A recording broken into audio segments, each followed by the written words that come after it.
ഇന്നത്തെ ട്രേഡിംഗ് സെഷനിൽ 3% ഉയർന്ന് മാർക്കറ്റിൻ്റെ ശ്രദ്ധയാകർഷിച്ച ഡിഫൻസ് സെക്ടറിലെ ഒരു സ്റ്റോക്കാണ് Hindustan aeronautic limited. Hindustan aeronautics limited കഴിഞ്ഞ ഒരു മാസം കൊണ്ട് 16%, 6 മാസം കൊണ്ട് 26%-നടുത്തും റിട്ടേൺ നൽകി. ഹിന്ദുസ്ഥാൻ എയറോനോട്ടിക്സ് ലിമിറ്റഡിൽ ഒട്ടുമിക്ക ബ്രോക്കേജ് ഏജൻസികളും ബുളിഷ് ഔട്ട്ലുക്ക് വെച്ച് പുലർത്തുന്നുണ്ട്. പ്രമുഖ ബ്രോക്കേജ് ഏജൻസിയായ ജെഫ്രീസ് സ്റ്റോക്കിന് ബൈ എന്ന റേറ്റിംഗും 23% അപ്സൈഡിൽ 6,475 രൂപയുടെ ടാർഗറ്റ് നൽകിയിട്ടുണ്ട്. ജെഫ്രീസ് മാത്രമല്ല, നൊമൂറ ഉൾപ്പെടെയുള്ള ബ്രോക്കേജ് ഏജൻസികളും ബൈ എന്ന റേറ്റിംഗും 20% അപ്സൈഡിലുള്ള ടാർഗറ്റ് നൽകി. ഹിന്ദുസ്ഥാൻ എയറോനോട്ടിക്സ് ലിമിറ്റഡ് എന്ന കമ്പനി എയർക്രാഫ്റ്റ് ഡെലിവറി വഴിയും എയർക്രാഫ്റ്റ് സർവീസ് വഴിയും 8 മുതൽ 10% വളർച്ച ഈ വർഷം കൈവരിച്ചേക്കുമെന്നാണ് ജെഫ്രീസിൻ്റെ റിപ്പോർട്ടിൽ പറയുന്നത്. കൂടാതെ ഇക്കഴിഞ്ഞ ഇന്ത്യ-പാകിസ്ഥാൻ സംഘർഷത്തിൽ ഇന്ത്യ തദ്ദേശീയമായി വികസിപ്പിച്ചെടുത്ത പല യുദ്ധോപകരണങ്ങൾക്കും പ്രധാനമന്ത്രി പ്രത്യേകം പ്രശംസിച്ചതിൻ്റെ പശ്ചാത്തലത്തിൽ എൻ്റയർ ഡിഫൻസ് സെക്ടറിൽ ഒരു ഉണർവ് പ്രകടമാണ്. ഹിന്ദുസ്ഥാൻ എയറോനോട്ടിക്സ് ലിമിറ്റഡ് എന്ന കമ്പനിയുടെ സ്ട്രോങ് ഓർഡർ ബുക്കും ഡിഫൻസ് സെക്ടറിൽ വന്നിരിക്കുന്ന ഉണർവിൻ്റെയും പശ്ചാത്തലത്തിൽ സ്റ്റോക്കിൽ ബൈയിങ് മൊമെൻറ്റം നിലനിൽക്കും എന്നാണ് ബ്രോക്കേജ് ഏജൻസികളുടെ റിപ്പോർട്ടിൽ പറയുന്നത്. 2026-2030 ഫിനാൻഷ്യൽ ഇയറിൽ കമ്പനിയുടെ ടോട്ടൽ റവന്യൂ 1,89,000 കോടി രൂപയിലേക്ക് ഉയരാൻ സാധ്യതയുണ്ട്. കൂടാതെ 2.5 ട്രില്യൺ രൂപയുടെ ഓർഡറുകൾ പൈപ്പ് ലൈനിലാണ്. ഇതിൻ്റെ പശ്ചാത്തലത്തിൽ 2028 വരെ കമ്പനി മികച്ച രീതിയിലുള്ള വളർച്ച കൈവരിച്ചേക്കാൻ അല്ലെങ്കിൽ മികച്ച രീതിയിലുള്ള വളർച്ച നിലനിർത്താൻ സാധ്യതയുണ്ട്. ഇതിൽ പ്രധാന ഓർഡറുകൾ നമ്മൾ പരിശോധിച്ചാൽ അഡ്വാൻസ്ഡ് ഹെലികോപ്റ്ററുകൾ സപ്ലൈ ചെയ്യാനുള്ള ഓർഡറും സുഖോയ് എയർക്രാഫ്റ്റിൻ്റെ അപ്ഗ്രേഡേഷനുമായി ബന്ധപ്പെട്ട ഓർഡറുകളും ഹിന്ദുസ്ഥാൻ എയറോനോട്ടിക്സ് ലിമിറ്റഡ് എന്ന കമ്പനിക്കുണ്ട്. 2026 ഫിനാൻഷ്യൽ ഇയറിൽ 8 മുതൽ 9% CAGR കൂടിയുള്ള വളർച്ച കമ്പനി കൈവരിച്ചേക്കും. കൂടാതെ GE എന്ന കമ്പനി തേജസ് മാർക്ക് 2 ആവശ്യമായിട്ടുള്ള എഞ്ചിൻ സപ്ലൈ ചെയ്യുന്നതോടുകൂടി തേജസ് മാർക്ക് 2 ഡെലിവറി ഉയരാനും സാധ്യതയുണ്ട്. ഇതൊക്കെ കമ്പനിയുടെ ഏണിംഗ് പെർ ഷെയറിനെ ഇംപ്രൂവ് ചെയ്യുമെന്നും ഏണിംഗ് പെർ ഷെയറിൽ 3% വളർച്ച കൈവരിക്കുമെന്നാണ് ജെഫ്രീസിൻ്റെ റിപ്പോർട്ടിൽ പറയുന്നത്. ഇതിന് സമാനമായ റിപ്പോർട്ട് തന്നെയാണ് നൊമൂറയും പുറത്തുവിട്ടിരിക്കുന്നത്. നൊമൂറ 8 മുതൽ 10% വളർച്ചയുടെ പശ്ചാത്തലത്തിൽ സ്റ്റോക്കിന് ബൈ എന്ന റേറ്റിംഗും 6,100 രൂപയുടെ ടാർഗറ്റുമാണ് നൽകിയിരിക്കുന്നത്.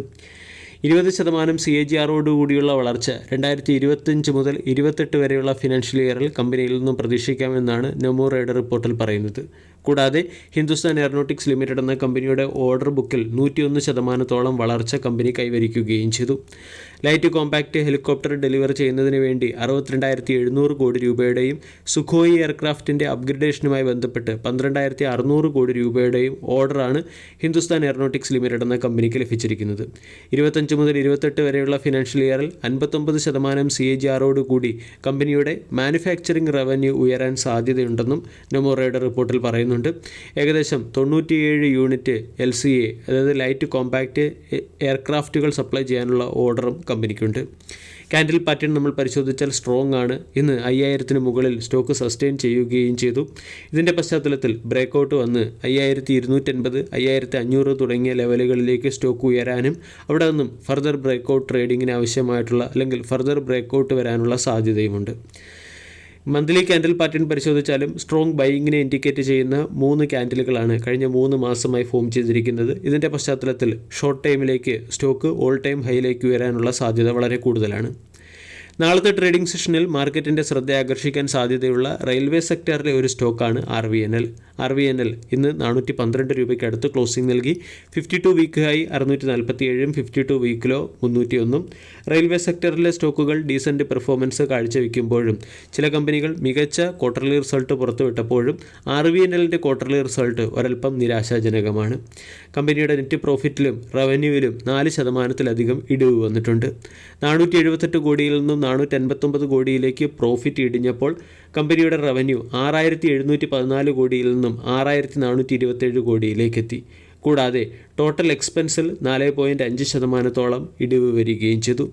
RVNL എന്ന കമ്പനി ₹1.72 പെർ ഷെയർ എന്ന റേറ്റിൽ ഡിവിഡൻറ്റും പ്രഖ്യാപിച്ചിട്ടുണ്ട്. കൂടാതെ RVNL എന്ന സ്റ്റോക്ക് ലോങ് ടൈമിൽ ഇൻവെസ്റ്റേഴ്സിന് മികച്ച റിട്ടേൺ നൽകിയ സ്റ്റോക്കാണ്. കഴിഞ്ഞ 5 വർഷം കൊണ്ട് 200%-നടുത്ത് റിട്ടേൺ നൽകിയ സ്റ്റോക്ക് ഇയർ ടിൽ ഡേറ്റിൽ 3% നെഗറ്റീവ് റിട്ടേണും കഴിഞ്ഞ 5 ട്രേഡിംഗ് സെഷനിൽ അതായത് ഒരാഴ്ച കൊണ്ട് 10%-നടുത്ത് റിട്ടേൺ നൽകി. RVNL എന്ന കമ്പനിക്ക് തുടർച്ചയായി ഓർഡറുകൾ ലഭിക്കുന്നു എന്നുള്ളത് ഒരു പോസിറ്റീവ് പോസിറ്റീവ് അപ്ഡേറ്റ് തന്നെയാണ്. സിഗ്നലിംഗ്, ടെലികമ്മ്യൂണിക്കേഷനുമായി ബന്ധപ്പെട്ടതും ഇലക്ട്രിക് ഇൻ്റർലോക്കിംഗ് സിസ്റ്റം ഇൻസ്റ്റോൾ ചെയ്യുന്നതുമായി ബന്ധപ്പെട്ടതും സെക്ഷൻ കൺട്രോൾ, കമ്മ്യൂണിക്കേഷൻ എക്യുപ്മെൻറ്റ് തുടങ്ങിയവ സപ്ലൈ ചെയ്യുന്നതുമായി ബന്ധപ്പെട്ടതുമായ പല ഓർഡറുകളും RVNL എന്ന കമ്പനിക്ക് തുടർച്ചയായി ലഭിക്കുന്നുണ്ട്. ക്യാൻഡിൽ പാറ്റേൺ നമ്മൾ പരിശോധിച്ചാൽ 400 ഒരു സപ്പോർട്ടായി പ്രവർത്തിക്കും. 390 അതിനുശേഷമുള്ള വളരെ പ്രധാനപ്പെട്ട സപ്പോർട്ടാണ്. സ്റ്റോക്കിൽ പ്രൈസ് റിജക്ഷനെ ഇൻഡിക്കേറ്റ് ചെയ്യുന്ന ഒരു ക്യാൻഡിൽ വീക്ക്ലി പാറ്റേണിൽ വന്നതിൻ്റെ പശ്ചാത്തലത്തിൽ ചിലപ്പോൾ 400 എന്ന ലെവലിനെ സ്റ്റോക്ക് വീണ്ടും ടെസ്റ്റ് ചെയ്യാനുള്ള സാധ്യതയുണ്ട്. ടെക്നിക്കൽ ക്യാൻഡിൽ പാറ്റേൺ നമ്മൾ പരിശോധിച്ചാൽ 480 വളരെ പ്രധാനപ്പെട്ട റെസിസ്റ്റൻസായി വരും സമയങ്ങളിൽ പ്രവർത്തിക്കുകയും ചെയ്യും. വീഡിയോ എല്ലാവർക്കും ഇഷ്ടമായി എന്ന് വിശ്വസിക്കുന്നു. താങ്ക്